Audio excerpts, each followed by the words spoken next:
चलो देखो इधर, अपन लोग पढ़ रहे थे क्या, दर्पण के प्रकार कितने बताए थे, है ना। दर्पण वैसे 3 टाइप के होते हैं, वैसे तुम लोग को सिलेबस में जो है उसके हिसाब से बता दिए, 2 प्रकार का बता दिए है। एक होता है परवलयाकार भी होता है।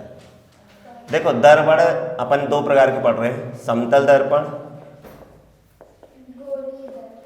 और दूसरा होता है गोली दर्पण। गोली दर्पण भी 2 प्रकार के,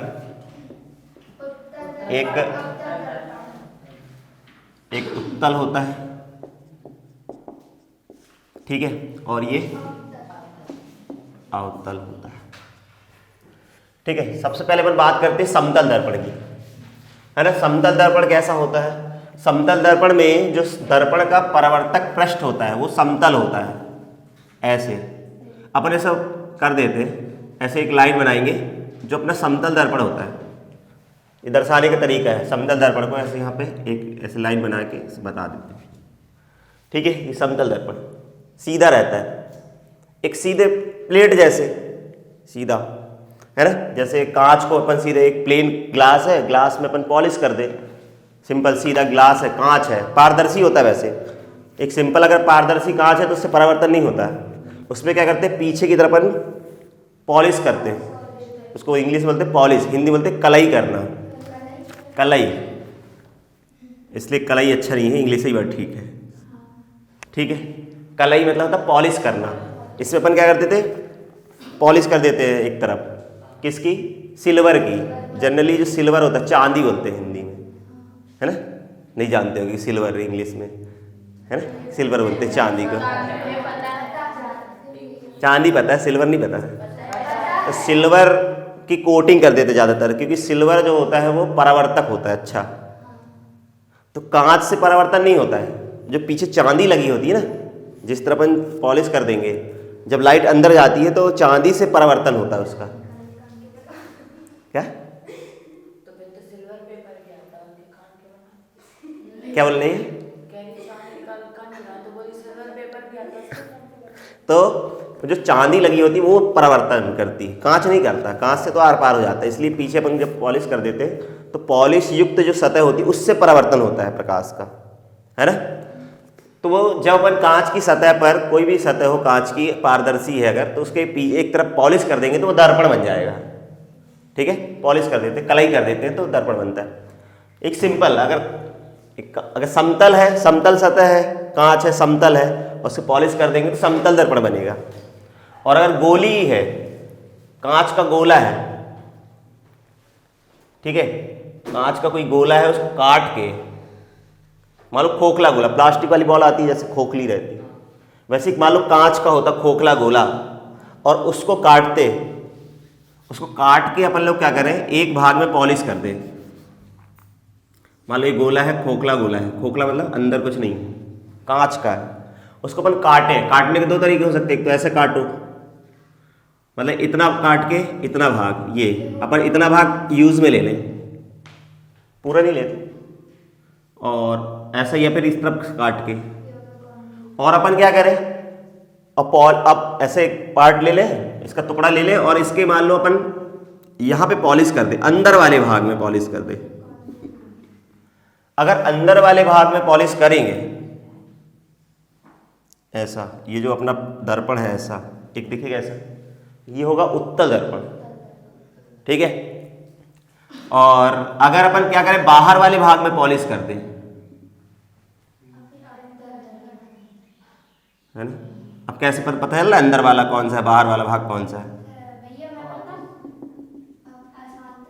क्योंकि इसमें ऐसा अगर गोला बनेगा तो ऐसे बनेगा, तो ये अंदर पॉलिश है, और इसमें गोला बनेगा तो ऐसे बनेगा, तो ये बाहर पॉलिश है ना। हम बताते हैं, ये है अमीरों का पेट है, बाहर निकला, अमीर ज़्यादा तो देख रहे सेठ जी लोग पेट बाहर निकला रहता है, तुम लोग जैसे अमीर लोग हो तो तुम लोग का पेट बाहर निकला है, और मैं गरीब, मेरा पेट अंदर है। जो भी गरीब है उसका पेट अंदर है, और जो अमीर है उसका पेट तो लोग बाहर पेट है कि अंदर सेठ हो कि नहीं? अच्छा चलो ठीक है, तो तुला समतल दर्पण हो, ठीक है, मैं अवतल दर्पण, ठीक है। तो ये उत्तल है और ये अवतल है, ठीक है। अवतल इसको हिंदी बोलते हैं कॉनकेव, है ना, कल बोले थे इंग्लिश में कॉनकेव। कॉनकेव मतलब था गुफा, ये अंदर की तरफ धंसा होता है ना। ऐसा कटोरा, कटोरा लेके तुम लोग घूमते हो सड़क में, तो कटोरा तो देखे होगे ना तुम लोग, परिचित होगे, 10 का लेके आए सुबह से मांग के, ये तो कटोरा जो होता है, कटोरा है ना, देखा अंदर, तो वैसे ही कटोरा है, लेकिन इसमें अंदर की तरफ धंसा होता है, तो ये अवतल दर्पण है। कॉनकेव मतलब गुफा होती है, इसलिए केव, केव मतलब होता है वैसे गुफा। तो चलो ये कॉनकेव है ना। और ये कौन सा है? कॉन्वेक्स, कल बताया था, convex, CONVEX, convex. Convex mirror और कॉनकेव मिरर ये होता है। अगर गोली भाग के है ना, गोली, कोई भी दर्पण हो, गोली दर्पण हो, चाहे उत्तल हो चाहे अवतल हो, एक गोले का भाग होता है ना। इनका जो परावर्तक पृष्ठ है, ये परावर्तक पृष्ठ है, एक गोले का भाग है, एक गोले को काट के बनाया गया है ना। तो ऐसे दर्पण जिनका परावर्तक पृष्ठ समतल होता है उसे समतल दर्पण बोलते हैं। परिभाषा है समतल दर्पण की, एक ऐसा दर्पण जिसका परावर्तक पृष्ठ कैसा हो, समतल। परावर्तन होता कहाँ से है?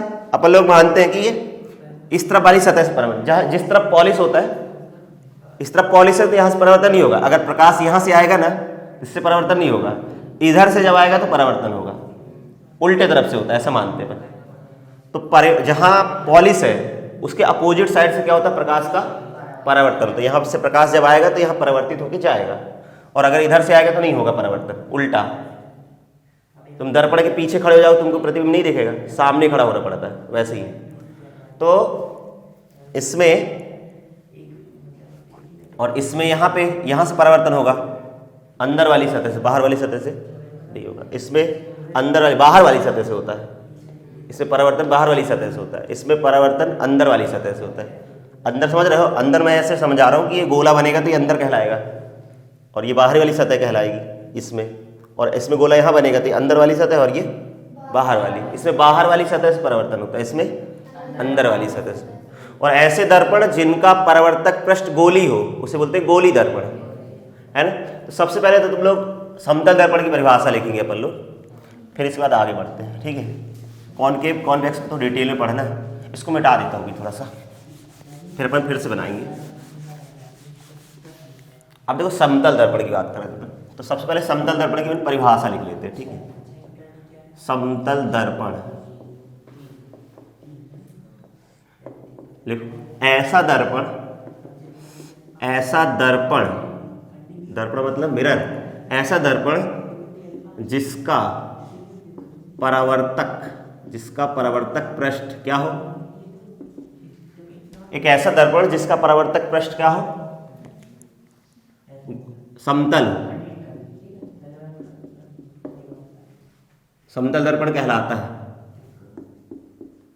समतल दर्पण कहलाता है।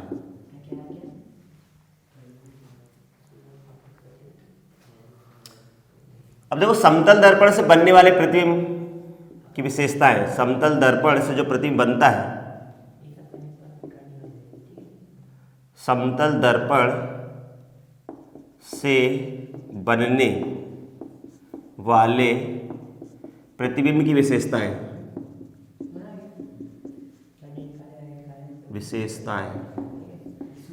कुछ विशेषताएं अपन जानते हैं।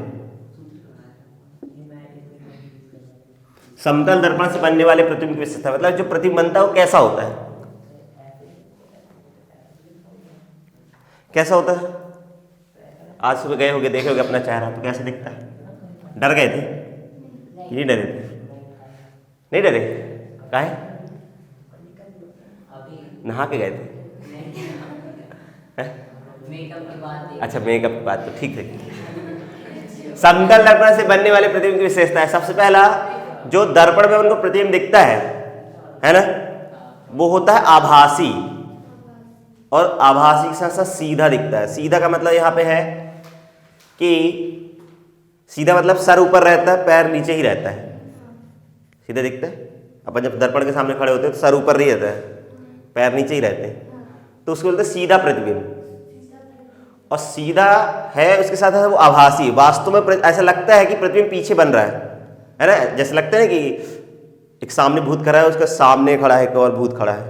अपने आप को जब देखते हैं अपन तो अपन को अपना जुड़वा भाई दिखता है या बहन दिखती है वहाँ पे, है सहेली जो भी है, मतलब अपन को दिखता है वैसे ही दिखता है। जैसे अपन जो व्यक्ति खड़े होता है दर्पण के सामने, उसको वैसा ही क्या दिखता है, प्रतिबिंब दिखता है उसके पीछे, वो होता नहीं उधर, लगता है ना कि उतने ही दूर खड़ा है वो व्यक्ति खड़ा है। अगर अपन खड़े हैं तो अपन को अपना प्रतिबिंब उतनी ही दूर दिखेगा जितनी दूर हम मिरर से खड़े हैं। दर्पण से जितनी दूरी पे हम होते हैं उतनी दूरी पे तुमको प्रतिबिंब दिखता है, और वैसे ही दिखता है जैसे कि तुम हो या जैसे जो व्यक्ति खड़ा हुआ है सामने, या जो वस्तु सामने रखी हुई है दर्पण के, प्रतिबिंब बिल्कुल वैसे ही दिखता है। तो पहली बात, प्रतिबिंब जो होता है वो सीधा होता है और आभासी होता है। क्या होता है? सीधा और आभासी। सीधा का मतलब यहाँ पे है कि सर ऊपर रहता है, पैर नीचे, मतलब वो सीधा है। उल्टे प्रतिबिंब बनते हैं, उल्टा भी दिखता है कई वस्तु में, उल्टा प्रतिबिंब अलग होता है, वो कहीं और बनता है, दूसरे दर्पणों में बनता है। समतल दर्पण में जो प्रतिबिंब बनता है वो सीधा और आभासी होता है। दूसरा, वस्तु का आकार प्रतिबिंब के आकार के बराबर होता है। जितनी हाइट अपनी है उतनी हाइट प्रतिबिंब की भी दिखेगी। यह हम बोलते हैं जो वस्तु का साइज होता है, साइज का मतलब यहाँ हाइट से है। साइज जो होता है वही किसका साइज होता है? वही प्रतिबिंब का साइज होता है। ठीक है, मतलब वस्तु की ऊंचाई प्रतिबिंब की ऊंचाई के बराबर होती है। यह हम बोल सकते हैं वस्तु का साइज प्रतिबिंब के साइज के बराबर होता है। ये 2 पॉइंट हो गए। तीसरा, जो तुमको प्रतिबिंब दिखता है, जैसे बोला जितनी दूरी पे हम खड़े होंगे दर्पण से उतनी ही दूरी पे तुमको लगेगा कि प्रतिबिंब भी है। अगर तुम दर्पण से 5 मीटर दूर खड़े हो तो तुमको ऐसा लगेगा प्रतिबिंब भी 5 मीटर दूर बन रहा है। मतलब दर्पण से वस्तु की दूरी और दर्पण से प्रतिबिंब की दूरी क्या होती है? बराबर होती है। 3 पॉइंट हो गए। चौथा, जो प्रतिबिंब होता है वो पार्श्व परिवर्तित हो जाता है। पार्श्व परिवर्तित का मतलब होता है लेफ्ट का राइट दिखता है, दिखता है उल्ट है ना, दाया का बाया, बाया का दाया दिखता है, परिवर्तन, पार्श्व परिवर्तन हो जाता है। दाया का बाया, उसको बोलते हैं लेटरल इन्वर्जन हो जाता है, इन्वर्ट हो जाती है लेटरली। ऐसे ही इसका यूज कहाँ पे करते हैं? जैसे एम्बुलेंस वगैरह में तुम लोग देखे होगे तो उन लोग उल्टा लिखा होता है, अक्षर लिखे होते हैं। ऐसे नहीं कि उनको पढ़ते नहीं आता, उन्होंने गलती से लिख दिया पेंटर ने, है ना, पेंटर ने गलती से नहीं लिखा है कि उससे बनती नहीं रही इंग्लिश। उल्टा इसलिए लिखा जाता है, जब वो दर्पण में दिखता है तो सीधा दिखता है ना। जब पीछे से एम्बुलेंस आती है तो जो साइड मिरर होता है, जो गाड़ी चला रहे हैं, हम लोग व्हीकल चलाते हैं स्कूटर वगैरह, तो हम लोग को सीधा दिखेगा उसमें, और सीधा सीधा लिख देते तो उल्टा दिखता है ना। तो लेकिन उसको बताने के लिए जैसे वो हॉर्न बजाते हैं, हॉर्न बजाते हुए जाते पता चल जाता है, लेकिन अगर कोई भी व्हीकल जा रहा है फिर भी मिरर में दिख जाता है उसका सीधा दिखेगा एम्बुलेंस, बाकी और कोई वर्ड रहेगा तो उल्टा दिखेगा। एम्बुलेंस को क्या रहता है? जल्दी रहती है, उसको जाना रहता है, हॉर्न भी बजती है, उसको रास्ता देना पड़ता है ना। तो जल्दी, जितना जल्दी व्यक्ति पहचानेगा, चाहे नाम से पहचान जाए, या तो हॉर्न खराब हो गई तो, है ना, हॉर्न खराब हो गई तो वो जो बजती है सायरन, तो मिरर में तो देख सकता है व्यक्ति कि पीछे कौन सी गाड़ी आ रही है, नाम दिखेगा एम्बुलेंस है तो फिर जाने देते हैं। तो इसलिए वो करते हैं ऐसा, उसमें परिवर्तित हो जाता है, पार्श्व परिवर्तन हो जाता है। कुछ अक्षर होते हैं अंग्रेजी के जिनका पार्श्व परिवर्तन नहीं होता, जैसे ए वगैरह है, ए है ना, ए उल्टा सीधा एक समान दिखेगा, दिखता है। ओ हो गया, यू हो गया, ये सब, एम हो गया, और क्या, एच हो गया, डब्लू, वाई हो गया, आई हो गया, इनका पार्श्व परिवर्तन नहीं होता। इसको उल्टा देखेंगे, मतलब दर्पण में देखेंगे तो सीधे ही दिखेंगे, लेकिन जैसे बी हो गया उल्टा दिखेगा, ऐसा दिखेगा, है ना। और कौन से अक्षर ऐसे, ई हो गया वगैरह, जैसे ई तो ऐसे दिखेगा, पार्श्व परिवर्तन हो जाता है। सी है ना, सी वगैरह, तो ऐसे ही, ऐसे बहुत सारे अक्षर हैं, ऐसे दिखेंगे। तो ये प्रतिबिंब जो प्रतिबिंब बनता है उनकी विशेषताएं हैं। सबसे पहला अपन प्रतिबिंब की विशेषताएं लिखेंगे। बनने वाला प्रतिबिंब कैसा होता है? सदैव सीधा एवं आभासी होता है, या ऐसे लिख ले, प्रतिबिंब कैसा होता है? प्रतिबिंब सीधा एवं आभासी होता है। ऐसा लगता है कि प्रतिबिंब बन रहा है ना उधर, वास्तव आभासी होता है। दूसरा क्या बताए थे?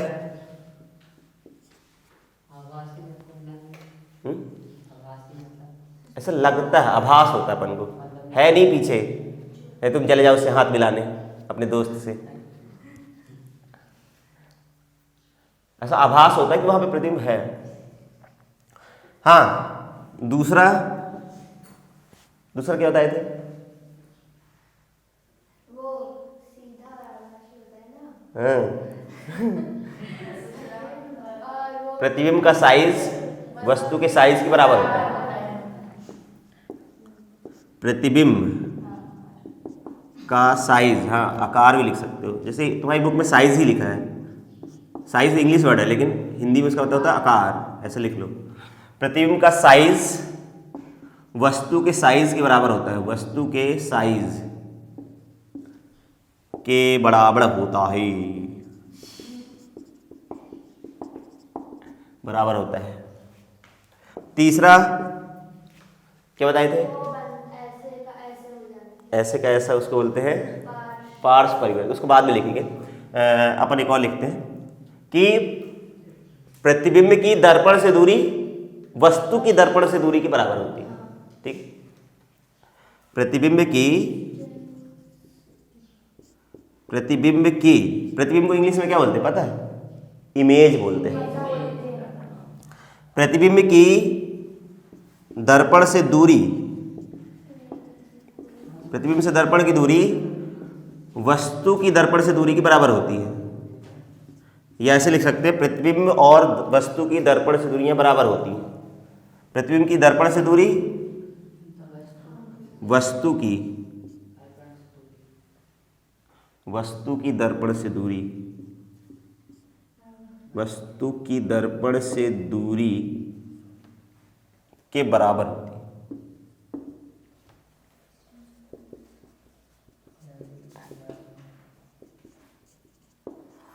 ठीक है, और लास्ट लिख लेते हैं प्रतिबिंब कैसा होता है? प्रतिबिंब पार्श्व परिवर्तित होता है। प्रतिबिंब पार्श्व परिवर्तित होता है,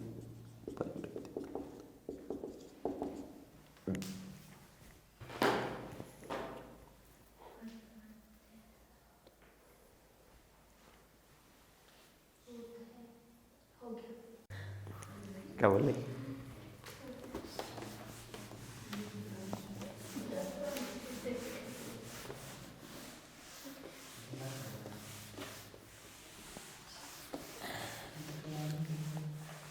गोली दर्पण की बात करते हैं। ठीक है, गोली दर्पण की परिभाषा लिखते हैं। गोली दर्पण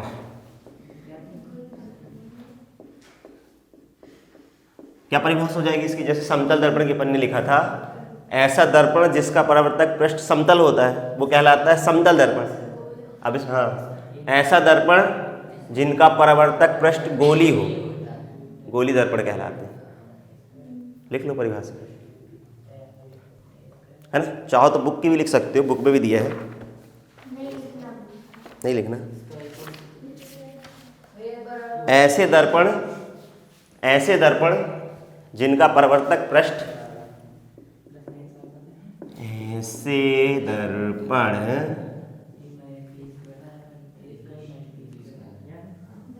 ऐसे दर्पण जिनका परावर्तक पृष्ठ कैसा होता है? परावर्तक पृष्ठ गोली या गोली होता है, गोली दर्पण कहलाता है। ऐसे दर्पण जिनका परावर्तक पृष्ठ गोली होता है गोली दर्पण कहलाते हैं। उत्तर और अवतल दो प्रकार के बता दिए ना।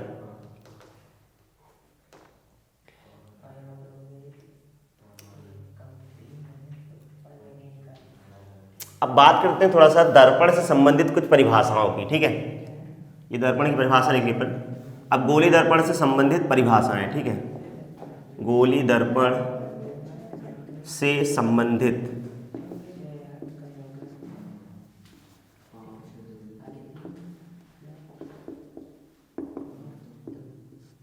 संबंधित, सही लिखा है, वो लिखते हो तुम लोग आधा माह संबंधित, ठीक है। गोली दर्पण से संबंधित परिभाषाएं, कुछ परिभाषाएं,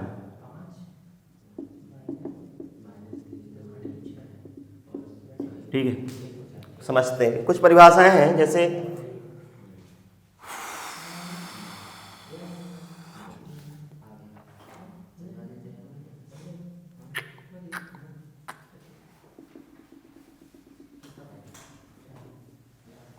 दिख रहा है गोला जैसे,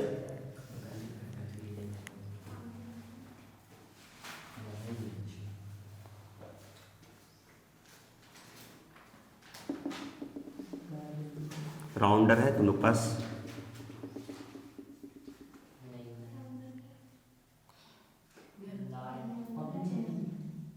देखो ऐसा। तो अपना ये दर्पण हो गए, गोला हो गए, गोला जैसे लग तो नहीं रहे लेकिन है गोला, मान लो कि गोला है।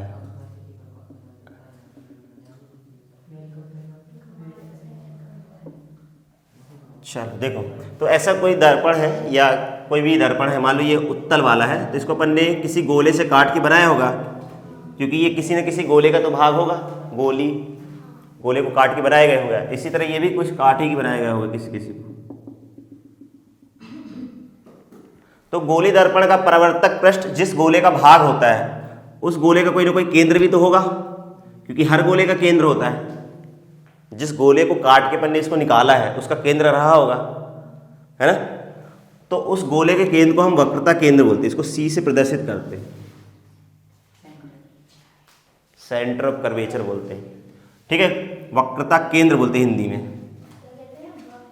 अभी लिखवाते हैं सब, पहले समझो। तो गोली दर्पण जिस गोले का भाग होता है, गोली दर्पण का परावर्तक पृष्ठ कोई भी है ना, ये परावर्तक पृष्ठ है, ये परावर्तक पृष्ठ है, इतना ही परावर्तक है, ये तो गोला अपन ने ऐसे बना लिया। तो गोली दर्पण का परावर्तक पृष्ठ जिस गोले का भाग होता है उस गोले के केंद्र को क्या बोलते हैं, वक्रता केंद्र। केंद्र ही है लेकिन उसको थोड़ा सा फिजिक्स की भाषा में या साइंस की भाषा में से वक्रता केंद्र बोल रहे हैं, केंद्र ही है वो, लेकिन उसको क्या बोलने पर वक्रता केंद्र। फिर इस दर्पण का, ये जो दर्पण है इतना, ये दर्पण है ना, इसका कोई ना कोई मध्य बिंदु होगा यहाँ कहीं, इसका सेंटर पॉइंट होगा, ये केंद्र बिंदु होगा। इस तरह ये दर्पण है, इसका कोई ना कोई इसका मध्य बिंदु होगा। इस मध्य बिंदु को हम लोग कहते हैं पोल या ध्रुव कहते हैं। पी मतलब पोल, हिंदी बोलते हैं ध्रुव, ठीक है। तो इस दर्पण का या परावर्तक पृष्ठ का जो मध्य बिंदु है वो क्या कहलाता है, ध्रुव कहलाता है। इसको पी से प्रदर्शित करते हैं, ठीक है।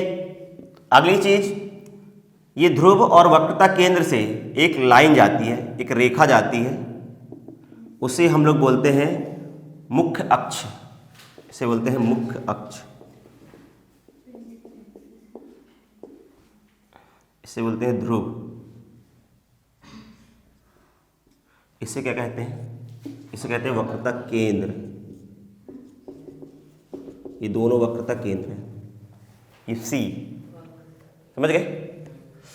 पहली परिभाषा क्या है, गोली दर्पण का परावर्तक पृष्ठ जिस गोले का भाग होता है उस गोले के केंद्र को वक्रता केंद्र कहते हैं, है ना। इस दर्पण के परावर्तक पृष्ठ के मध्य बिंदु को या केंद्र बिंदु को ध्रुव कहते हैं।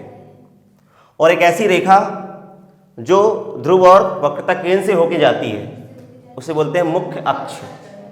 परिभाषा समझ में आ रही, ऐसे इसमें भी होगा सेम। तो जो परिभाषा पर लिख रहे हैं वो सबके लिए सेम है, उत्तल दर्पण के लिए भी सेम है और मतलब उत्तल और अवतल के लिए सेम है। तो सबसे पहले अपन लोग लिखेंगे वक्रता केंद्र की परिभाषा। तो सबसे पहले हेडिंग लिखेंगे वक्रता केंद्र।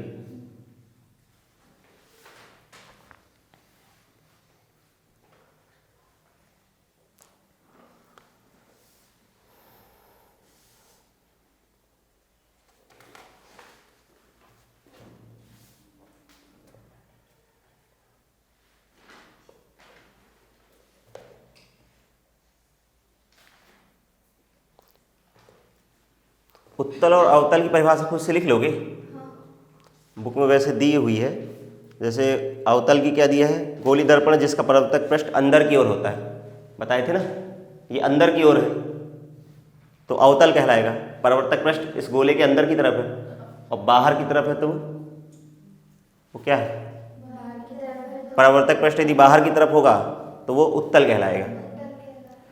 ठीक है, लिख लोगे तुम लोग, लिख लेना उत्तल अवतल की परिभाषा। चलो ठीक है, वो लिखो, मुख वक्रता केंद्र की लिखो। लिखो गोली दर्पण का परावर्तक पृष्ठ, गोली दर्पण का परावर्तक पृष्ठ,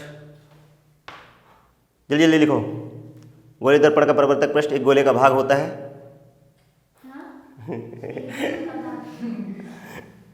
गोली दर्पण का परावर्तक पृष्ठ एक गोले का भाग होता है। इस गोले के केंद्र को, इस गोले के केंद्र को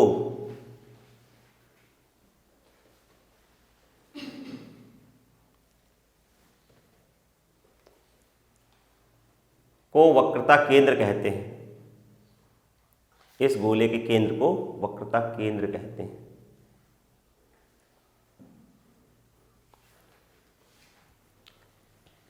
अपनी भाषा में लिख सकते हो, है ना।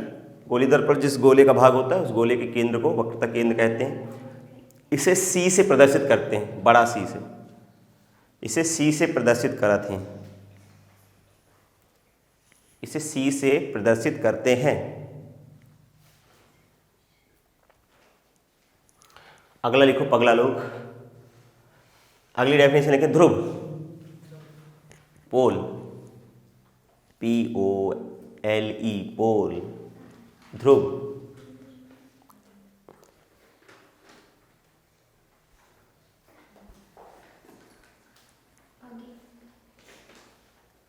देखो गोली दर्पण के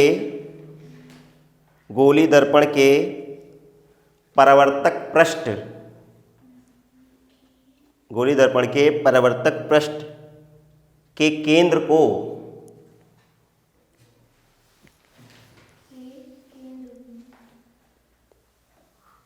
केंद्र को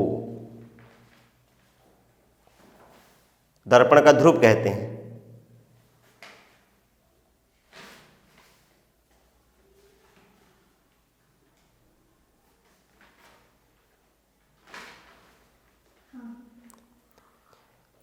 यह दर्पण के पृष्ठ पर स्थित होता है, इसी में लिखना है, यह दर्पण के पृष्ठ पर स्थित होता है।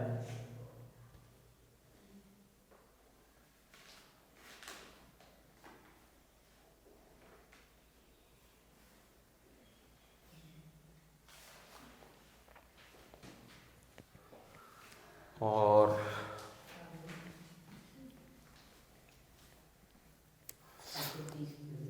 दो हो गई डेफिनेशन। इसे P से प्रदर्शित करते हैं, हाँ वो लिख लेना, इसे P से प्रदर्शित करते हैं, बड़ा P से, इसे P से प्रदर्शित करते हैं।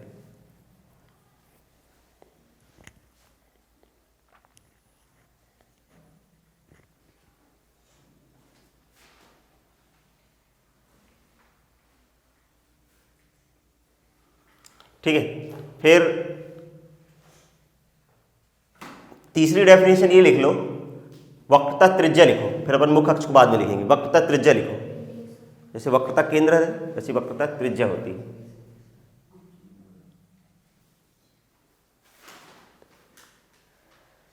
वक्रता त्रिज्या, देखो वक्रता त्रिज्या को अपन लोग क्या बोलते हैं, जैसे अपन ने बोला था गोली दर्पण का परावर्तक पृष्ठ जिस गोले का भाग होता है उस गोले के केंद्र को वक्रता केंद्र कहते हैं। उसी तरह गोली दर्पण का परावर्तक पृष्ठ जिस गोले का भाग होता है उस गोले की त्रिज्या को, इस गोला है गोले की त्रिज्या भी होगी, उस गोले की त्रिज्या को क्या बोलेंगे, वक्रता केंद्र। गोले के केंद्र को वक्रता केंद्र और गोले की त्रिज्या को वक्रता त्रिज्या कहते हैं। इसकी एक और परिभाषा है, ध्रुव से वक्रता केंद्र तक की दूरी को त्रिज्या कहते हैं। ये दूसरी परिभाषा जो छोटी सी है, क्योंकि P से C तक की दूरी, परिधि से केंद्र तक की दूरी को त्रिज्या कहते हैं। वृत्त जैसे दिख रहा है, वृत्त है नहीं, गोला है, लेकिन ये तो ध्रुव से C तक की, वक्रता केंद्र तक की दूरी को अपन क्या बोलते हैं, त्रिज्या, वक्रता त्रिज्या कहते हैं। ये दूसरी परिभाषा है, ध्रुव से वक्रता केंद्र तक की दूरी को वक्रता त्रिज्या कहते हैं। और लास्ट अपनी डेफिनेशन क्या रहेगी? मुख्य अक्ष से ध्रुव और वक्रता केंद्र से जाने वाली रेखा को मुख्य अक्ष कहते हैं, है ना। तो चलो लिखो, वक्रता त्रिज्या की डेफिनेशन लिख लो। गोली दर्पण का परावर्तक पृष्ठ, गोली दर्पण का परावर्तक पृष्ठ, गोली दर्पण का परावर्तक पृष्ठ जिस गोले का भाग होता है, जिस गोले का भाग होता है उस गोले की त्रिज्या को वक्रता त्रिज्या कहते हैं। उसका देख के लिख लो, वक्रता केंद्र वाला गोली दर्पण